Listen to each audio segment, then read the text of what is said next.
Senator Reverend Raphael Warnock.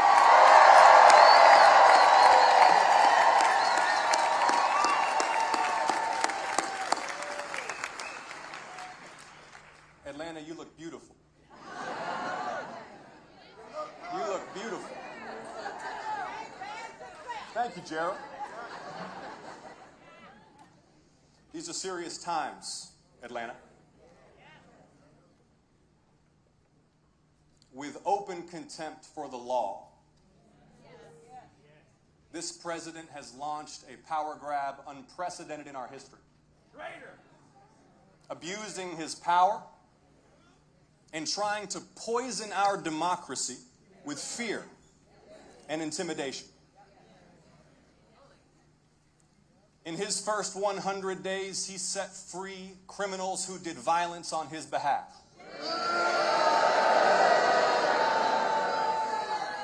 He purged independent watchdogs across the government who investigate corruption and abuse. He stacked the most powerful offices with personal loyalists and then called on those same loyalists to investigate and prosecute his opponents. He's undermined the freedom of the press. He's retaliated against lawyers who have opposed him in court. He's defied and threatened federal judges. And he's given massive and unaccountable power to the richest man in the world who spent $300 million to elect him president of the United States.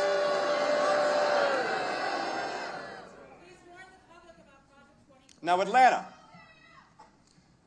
this is not a drill. Atlanta, this is not a bad dream. As citizens, this is the test of our lifetime. So tell me, Atlanta, are you ready to fight?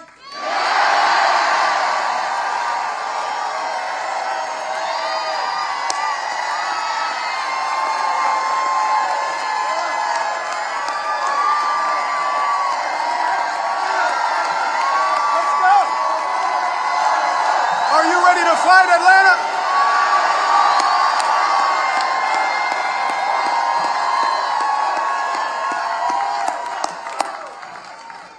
It is truly wonderful to see you all here.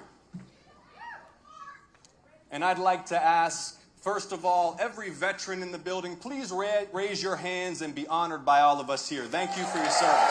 Thank you. Thank you. Thank you. Thank you.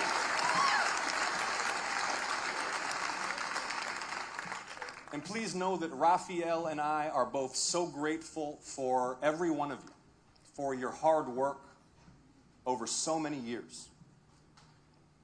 So many years we've been working together. Take a moment and turn to your neighbor. Turn to your neighbor. Introduce yourself for a moment.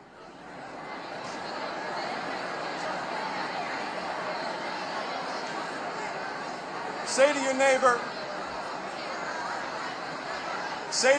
say we're in this together. Say we're in this together. Say we're in this together. Say we're in this together. We've been in this fight a long time together. And you'll recall 5 years ago we faced a different sort of crisis. It was the deadliest pandemic since 1918. Thousands died per day, tens of millions were out of work. The lines for the food banks, do you remember? They ran for miles. And Donald Trump was president then too. Thinking out loud about whether we should inject ourselves with bleach. You remember that? And at that moment of crisis, we held here in Georgia one of the most consequential Senate elections of all time. It was 2 for 1. 2 for 1. It was the Jewish kid and the black pastor running together with all of you alongside us. They said we couldn't win. Do you remember? But we built one of the most powerful movements in Georgia's history, and you picked me up, and you picked Raphael up, and you carried us on your shoulders.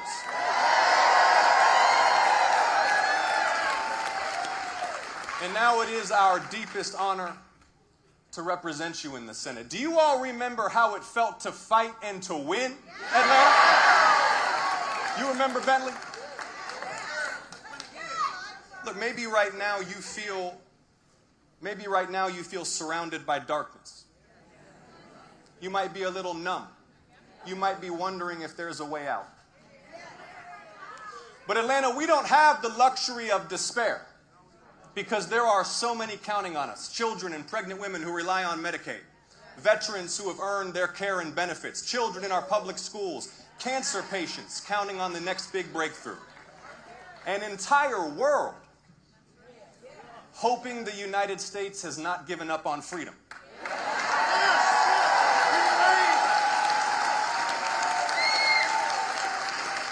My little girl and all our children who deserve to grow up in a kind and fair and decent country. And the truth is, beyond personal revenge, there's not much to this president's agenda. It's tax breaks for the rich and rounding up immigrants. That's the whole program. We've seen the bill. Paid for by blowing out the deficit, cutting Medicaid, and trying to close the new factories we helped open that make chips and solar panels and electric vehicles. That's the whole agenda. Let me ask you, yes or no? Will your family's life improve because we borrow trillions of dollars to cut taxes for the wealthiest people in the country? Will your family's life improve because our military bases become prison camps for immigrants? When Medicaid covers nearly half of the births in our state, 2/3 of all seniors in nursing homes, 40% of children, will your family's life improve because they gut Medicaid? No! See, part of the shame of this useless spiral into chaos and revenge is that we really face so many urgent challenges. And there are so many problems that we can solve. Our prisons are full of violence and abuse. Women die needlessly from pregnancy and childbirth, especially here in Georgia. Hospitals continue to close. Seniors can't afford glasses and hearing aids because Medicare won't cover them. Veterans can't get VA coverage for dental care. Families live paycheck to paycheck. The federal debt keeps growing, but top earners wind up paying less than firefighters and public school teachers. Now, look, I'm not saying these problems are cheap and easy to solve, but we could solve them. And we must solve them. And none of this is on the administration's agenda. They just do not care. They do not care. Trump's cabinet is worth like $60 billion. That's not even including Elon. They are literally the elites they pretend to hate. The president is not at his palace in Florida thinking about whether you can afford daycare for your daughter, or how to stop insurance companies from denying your claim, or anything that matters to our daily lives. When is the last time you even heard Donald Trump talk about health care or child care? He's talking about invading Greenland. He's handing your data over to Elon Musk. By the way, I'm all for government efficiency. And government programs aren't sacred, they have to work. But when you randomly fire tens of thousands of people, no matter what role they fill, no matter how well they're performing, and then you have to scramble to fire them back because you accidentally fired the people who run the Veterans Crisis Line, and you accidentally fired the people who watch out for Ebola at the CDC, and you accidentally fired the people who fight bird flu on our poultry farms, and the people who protect our nuclear weapons. When you shut down research into Alzheimer's treatments and cures for childhood cancer, that's not efficiency. That's just cruelty and chaos.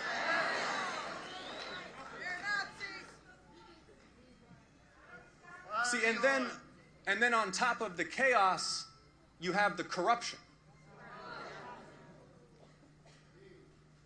It was just reported that dinner with the president at Mar-a-Lago is on sale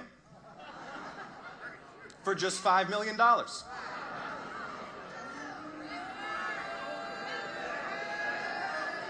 And really, the whole royal family is cashing in. Don Jr. is setting up a new business empire.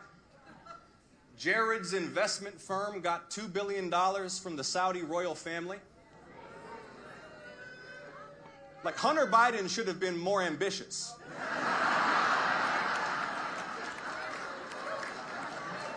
$2 billion from the Saudi royal family. The president was already selling those Bibles made in China, but now they have their own meme coins. Did y'all see that?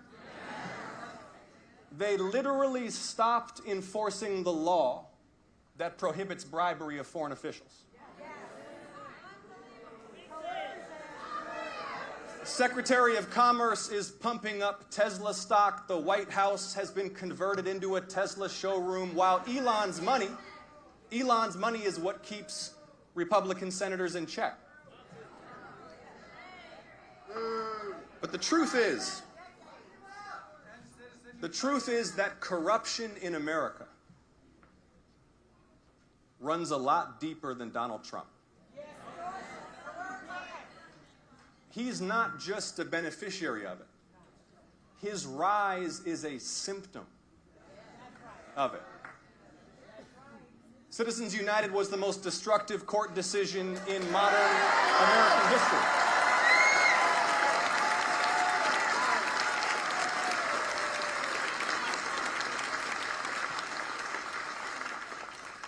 The entire political system is just overrun by outside money. Members of Congress live in fear of these super PACs. It's not just Elon. Senators get threatened with $5, $25, $50 million of opposition over individual votes on a whole range of issues. And see, this is why things don't work for ordinary people. It's not because of trans kids or woke college students. It's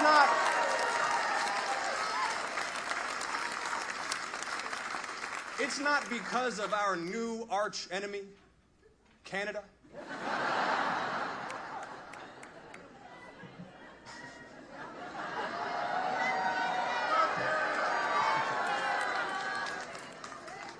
The corruption is why you pay a fortune for prescriptions. The corruption is why your insurance claim keeps getting denied. The corruption is why hedge funds get to buy up all the houses in your neighborhood and Congress doesn't do anything about it. See, this is why so many have lost faith in our system. Because the system really is rigged. But Trump's not unrigging it. He's re-rigging it for himself.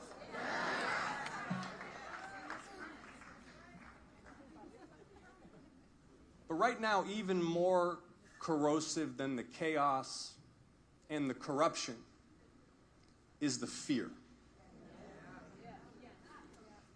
This administration is trying to poison our democracy with fear and intimidation. His goal is not just revenge. He wants to use the government to crush the opposition. And this is actually something we have never faced before. Not like this. Before you elected me, I led a team that exposed corruption and war crimes. We exposed the truth in places where criticizing the government is dangerous, where whistleblowers and witnesses will only meet in secret, where protest carries the risk of prosecution.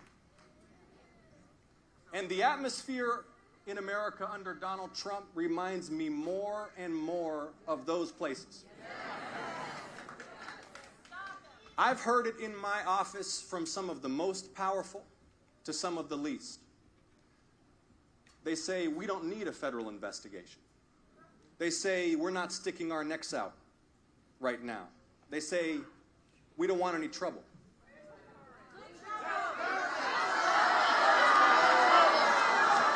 See,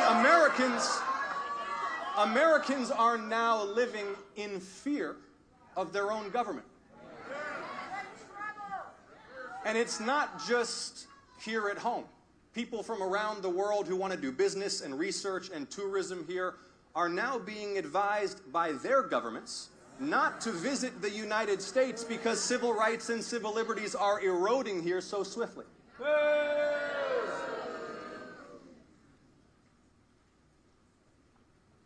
When I first ran for Congress 8 years ago, it was because I saw the election of someone so unfit for the presidency as a danger to the country.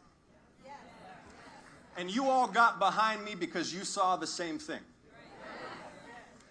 And when we won the Senate, it was because we still understood together the urgency and the necessity of the moment, and we knew Georgia could lead the way. And now each morning when I look at my beautiful 3-year-old girl and her sweetness and that magical, hopeful innocence and potential, I realize we have no choice but to keep going, Georgia. Yeah. We have no choice.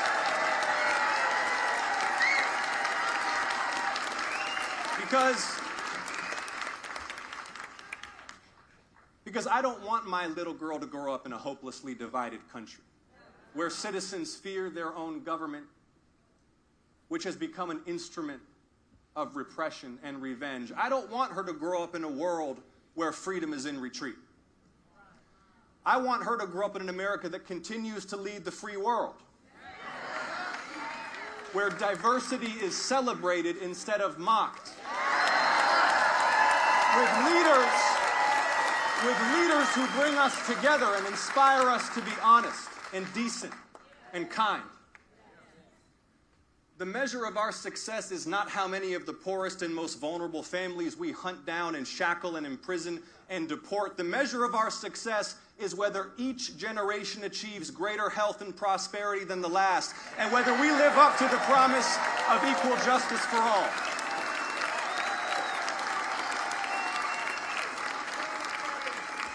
Senator Warnock and I are on your team.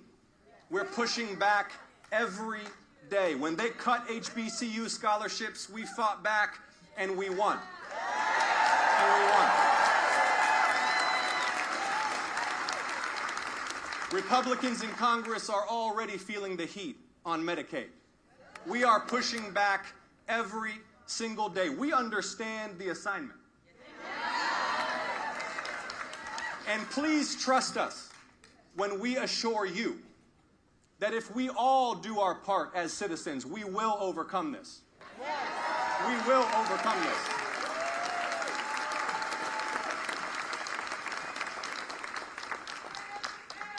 In my Senate office, just over my desk, there's a portrait of Congressman Lewis.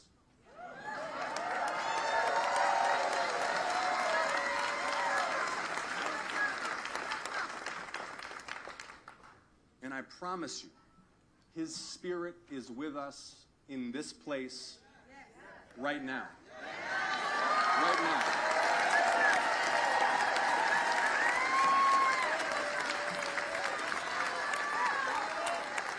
The power is still with the people, Atlanta. Atlanta, are you ready to get in good trouble?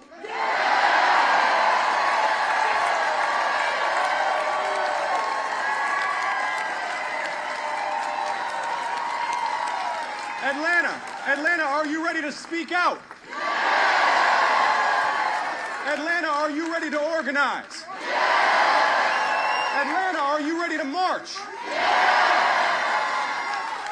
Georgia will bow to no king.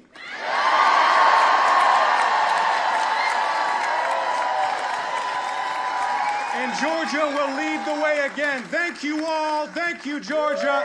Thank you so much. Thank you. Thank you.